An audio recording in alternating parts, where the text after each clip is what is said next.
Ano-ano ang nakakagalit sa inyo? Sino-sino?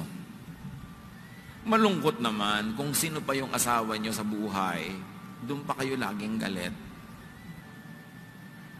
Siya rin ang magbuburol at maglilibing sa inyo. Gusto nyo magalit kayo sa buwan, sa mga bituin, pero yung asawa nyo kasama nyo araw-araw, huwag kayo magalit doon. Pagka kayo na-stroke, yan din ang dadampot sa inyo. Pagka kayo na ospital, yan din ang magsusubo sa inyo. So, iwasan magalit sa mga taong makakasama natin talaga buong buhay. Madalas nga yung best manners natin naka-reserve sa strangers and the worst manners na ibinibigay sa kasama, sa kaibigan, sa mga katrabaho, baligtad. Ang buhay, ang kapaligiran natin parang swimming pool.